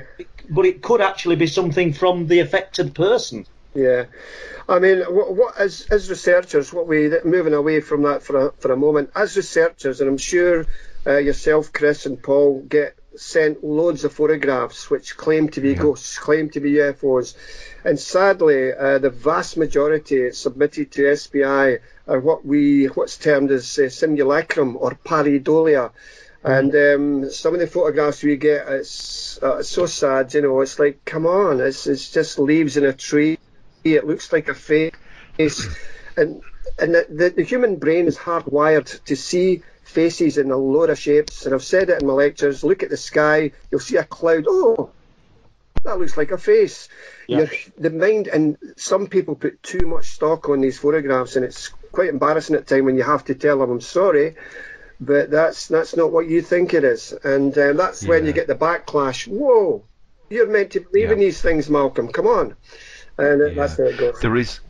There is another investigator whose name I'm not going to mention. He has posted things on the internet where you can clearly see, if you zoom in close, he's ringed them as faces, but if you zoom in close and you've got the right photographic equipment to edit these and look at them properly, you can actually see they are leaves, you know. So and it is, you know, it's a shame really. We have to go to our fellow investigators and tell them, "I'm sorry, Mr. XYZ. Unfortunately, you know, you haven't got what you thought you got there." And yeah, I can understand that, Malcolm. Absolutely. If it's genuine though, Chris, they should accept it. I mean, if I post something up, I don't know, lights over the sea, which I'm trying to film, I believe that we've got this phenomena, and somebody comes up with actually, Paul, there were a military exercise taking place that night, and it had been 22 miles out, and you wouldn't have heard the aircraft, but there were flares and there were all manner. I'd have to take it on the chin. Some people don't know. No, that's true. And if Nessie was proved to be nothing more than a large sturgeon fish, then I'd take it on the chin as well. If UFOs are just on the psyche of people worldwide over, that in itself is a fascinating thing, because it's touched every continent on this planet. So yeah, we're here to get answers. Of course we are. Yeah, this is one of the things that I mentioned at the conference this weekend, isn't it, Paul? Where, you know, if opinions change or evidence proves to be incorrect, you know, that as investigators we should accept it and then move on. Yeah. You know, and look for other things involved with that particular case to try and prove the claim again. You know, it's one of the things that I actually mentioned in my introduction on Saturday morning, Malcolm, that was. So, yeah, absolutely. Tell us about the ghost floating in a bedroom then, Malcolm, in Ealing, in West London? What was this? You actually saw something, didn't you? Yeah, I mean, because, I put myself in the forefront of these cases, things happen. But certainly I wasn't expecting it this night, because I lived in Ealing in West London at the time. The house wasn't haunted at all. And I retired to my bed, and I was lying there. And I was just, the hall light was coming from underneath the door, just illuminating the room very, very slightly. And I was looking towards the door, looking towards this light seeping through the bottom of the door. And then suddenly this materialization of this beautiful female form appeared and started walking, but not walking, it was gliding. So there was no the shoulders going up and down. It was gliding towards me. And I initially thought, I never had my girlfriend coming in here. Is that her? And then suddenly the face just changed into a horrible witch-like face and just disappeared in front of my eyes. And I'm going to say it again, guys. I'm very sorry, but I did another girly scream, They say, people said to me, Malcolm, what is the best kit? What is the best investigative kit for a researcher? And I've often said, probably bicycle clips, Clips. Think about it. Oh yeah. Yeah. Well, Malcolm, why do you think that the ghosts, we see them wearing clothing? I'm sorry if it sounds a bit odd, that, but you would think something that's gone to spirit, you would not think it would carry the sort of physical trappings of this world, as in clothing. Why aren't they just naked? No, a very good point. And what people should realise, that there is various interpretations of ghosts. You have ghosts that are solid, really, really solid. You pass them in the street and went, wait a minute, that's Jimmy, he's meant to be dead, and you turn around, he's gone. You have the traditional ghosts that are transparent. You have ghosts that are aware of you, will look at you and start to move their mouth, but you don't hear anything. You have ghosts that will go navigate past furniture. Why? Well, you shouldn't be navigating past furniture. You're a ghost, you can go through it, which is a puzzling thing as well. Don't know they're dead. Yeah, I mean, that's right, absolutely. I think it's the earthbound spirits, and people who have moved into spirits, maybe violently, they can't believe that they've passed on and tend to hang around the place they loved and enjoyed on the earth life. And they may be there for many, many years, and only certain psychic people with that radio ability, like we said a moment ago, can tune in, if you like, and see these people. But they do need help, and many a time SPI have helped earthbound spirits move on. I know it sounds Hollywood, move on to a better place, because there's no denying, my research has conclusively shown to me that we all, each and every one of us, live after physical material death, and death does not scare me. We don't want to be run over by a truck, of course, but it doesn't scare me, because I know when it's my time, I will see family and friends that's gone before. And as a spiritualist, that comforts me greatly. A lot of people, maybe some of your listeners, might think that's wishy-washy and, sounds good, but I don't know. But my research, speaking to clinical physicians. In fact, here's a good wee story for you guys. There was a lady who got in touch with me just over a year or so ago, and she works for a local hospital here in Hastings. And she says, Malcolm, boy, have I got a story to tell you. I says, come on then, let's have it. She says, well, one of the leading surgeons in the hospital, nobody likes him. Nobody likes him. He's full of himself, Malcolm. He's off work. He's signed himself off work. He's not well. Well, it is it's one of these jobs, that it can cause that. Oh, no, Malcolm, no, you don't understand. He's off his work for a reason. Well, pray tell me, what's the reason? And she proceeded to tell me that when he was doing his rounds one night, he was going towards the children's ward, and these double swing doors that you get. And just before he got there, he saw a gentleman in a tweed coat, an elderly gentleman. And he says, you okay? Are you okay, sir? I don't know. And just then, the surgeon's beeper beeped on his hip. And he says, excuse me, I'll be with you in a moment, excuse me. And he turned away from the man and, looked at his beeper. He was wanted in resus. So he turned round to say something else to the man. He was gone. Oh, maybe he's just went through the swing doors, and maybe I didn't hear it because they were quite close to the swing doors. So anyway, the surgeon went into the main room and had this guy on the bed with the paddles on his chest trying to revive him. And I think you know what's coming. Oh, yeah. When the surgeon looked down and went, Christ almighty! Yeah. That was the man he had saw a moment ago standing in the corridor.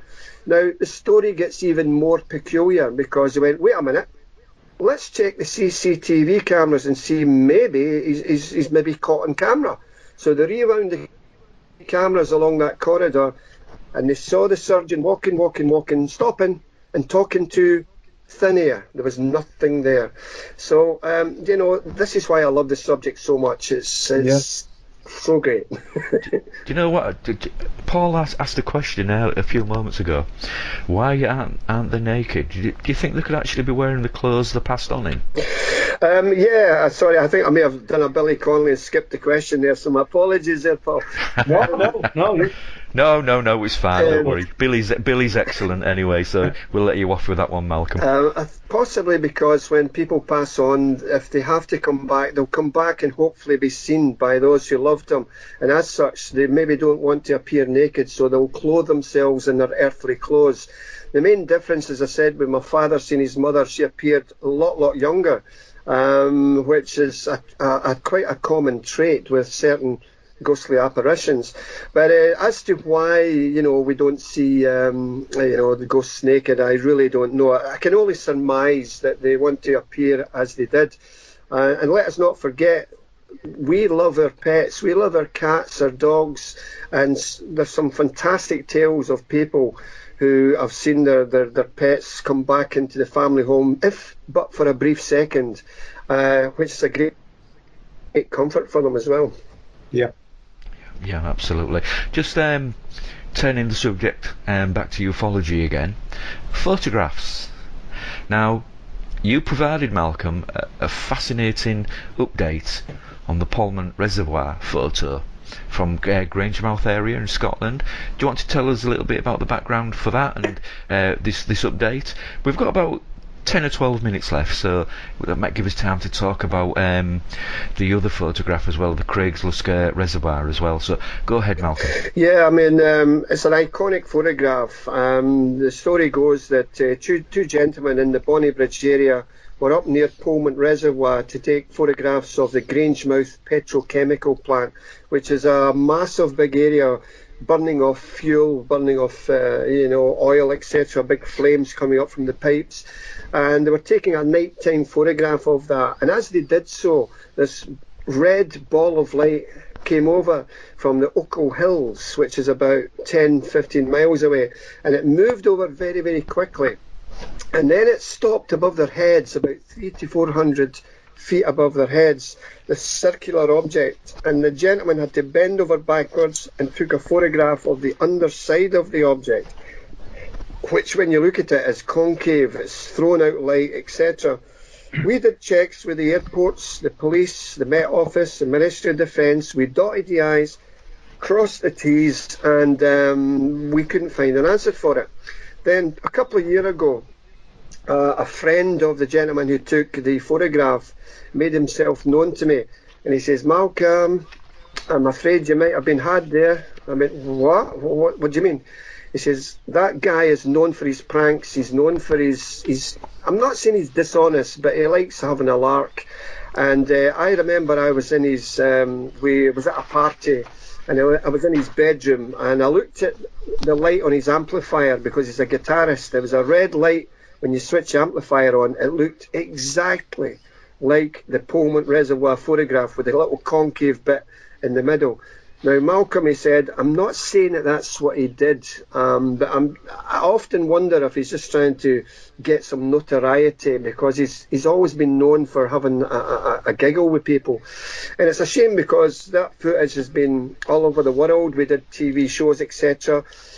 I presented his findings, his colleagues' findings, to him in an email, but I haven't heard from him to get his side of the story, whether he would say, okay, yes, it was just a joke, or he would say, no, It never happened like that.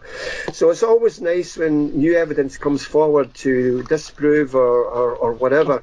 And this is why we should look at historic cases from Socorro, Roswell, re-evaluate them, re-look at it with today's technology and see what that comes up with. As far as the other one goes, the Craig Lusker Reservoir, again, a gentleman was there. It's near Dunfermline, near where Paul was talking about earlier. And he was there to take photographs of Craig Lusker Reservoir, a lovely, lovely area. And he was going to take his photographs and then paint from his photographs. I don't know why he never took an easel down there, but he wanted to photograph. And as he was there, he heard this resonance, this buzzing sound pervading all around him. And initially he thought it was perhaps the electricity pylons, which was going across the land. If you stand below them, sometimes you will hear this strange buzzing sound. And he thought maybe that's what it was. And then he saw this object appear, this disc-shaped object appear in the sky, and then suddenly, bang, all the traffic sounds from a nearby motorway dissipated. All the bird song dissipated. Jenny Randall's, a British authoress, says that that's like we call it the Oz factor, where everything just disappears and it's only you and the object you're looking at. And he managed to somehow come out of this strange effect and took 2 photographs which clearly show the object. Having said that, he was a little bit frustrated. He says, Malcolm, the top part of this object was like a hat, like a top hat, but it telescoped into the main body of the object and shot away into the sky and was gone in seconds. We sent the photograph for analysis over in America, and the American people said, at Ground Saucer Watch in America, they said that the object was in excess of 20 feet. It wasn't a hubcap, it wasn't a discus, it was clearly an object of some description, but they couldn't provide an answer. So quite an interesting one, yeah. Absolutely, yeah, absolutely. So just turning, we've got about 5 or 6 minutes left now, so I just want you to tell us about one of the projects I know you've been involved in, Malcolm, which I think you got involved with middle of last year, I think it may have been. Ghost Office. Oh, yeah. Tell us about the Ghost Office. Yeah, that's a lovely bunch of guys. They asked me to work with them. And what we're trying to do is get some 30 to 50 minute programmes recorded to present to Channel 4 or Channel 5. Admittedly, yes, we all know there are quite a number of people doing this on Sky television channels, of course. But we want to kind of do it with a different slant. And we've already recorded 2 investigations, one in a haunted house in Eastbourne, on the East Sussex coast, and also the Stag Pub in Hastings, which is a heavily haunted building. And we've been using 2 psychics with 2 differences in what they do. One of them is purely automatic writing. Things come to him in his mind and he writes it away. And then we have the traditional psychic who'll walk along the property picking up things from spirit. And we have got our own website, and it's early days yet, but it's a project that I'm heavily involved with. It doesn't impact on the work that I do for SPI. It's secondary to that. But I think it's wonderful what we're doing, and I just hope that maybe some of the programmes as we progress further may well be used in one of the Channel 4 or Channel 5 programmes. Malcolm, we'll see. Yeah. Malcolm, have you noticed at this point any similarities in what the psychics are finding? Yeah, absolutely, Paul. We found because we separated them. Let's not. That's what I'm meaning. Yeah. We kept them apart from each other in every single investigation, and more so the Eastbourne case. We had one psychic working indoors for about 2 hours and 5 minutes, and the other fella was outside freezing his what's off. So his toes. And then what we do is we collate the evidence. We don't tell them what each other has got, because that's wrong. We can't do that. And it's only later on when we put everything together that we've we find the similarities because we're not telling them yet, but we're speaking amongst Ghost Office what these two guys have got, and it's startling what they're getting. So the similarities are incredible. One of them I'm working with the Madeleine McCann case, the disappearance of the Madeleine McCann. We've already went to the police, etc. We're ongoing with that investigation, but yeah, we're doing quite a lot. Yeah, Fascinating. Absolutely. Well, Malcolm, I've kind of like run out of questions unless you have any more, Paul. No, I've absolutely could listen to Malcolm for another 2 hours. Can't switch him off once he starts. And Oh, he's brilliant, isn't he? So, Malcolm, if you'd just like to remind us, any information you want to give us about your next lecture in Hastings, or where we can find your books, or even if you've got your own website and you want people to contact you with ghost stories, etc., please feel free. Yeah, I mean, my books are on sale in Amazon and also Lulu, and also Barnes & Noble in America. We have UFO Case Files of Scotland, Volumes 1 and Volumes 2, Paranormal Case Files of Great Britain, Volumes 1, 2 and 3 will be out soon. The Monsters of Loch Ness, the whole enigma of Loch Ness, and my research, my interviews, my trip in the submarine, my thing with Steven Spielberg is all in there.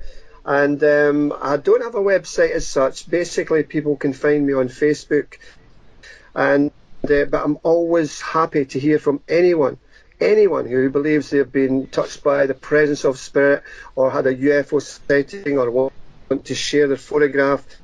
Maybe they can come through the Outer Limits radio show and leave their details there. But Malcolm, all I would say, yeah. Do you have an email address to give out that people could contact you by, or would you rather not? No, yeah, certainly I'd love to provide my email, which is Malky, that's MALCKYSPI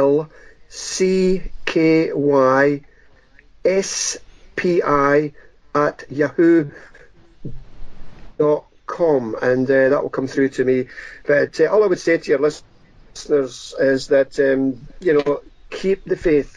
Don't bury your head in the sand. The mysteries, we're at the foot of a very, very tall ladder of understanding. We know so little, and it's up to people like Chris Evers, Paul Sinclair, and many, many people the UK over to dig deeper and try and find some substance to what's going on, because it's a wonderful world of mysteries, and I think it's fascinating. Yeah, it is, absolutely. So, on behalf of myself, Malcolm, I'd like to say thank you. Malcolm Robinson, Assistant Editor of Outer Limits Magazine, Ghost Hunter, Investigator of UFOs, Author, and simply a seeker of the truth. Thank you for joining us on the Out of Nowhere radio show. Thank you. It's been a pleasure. Thank you.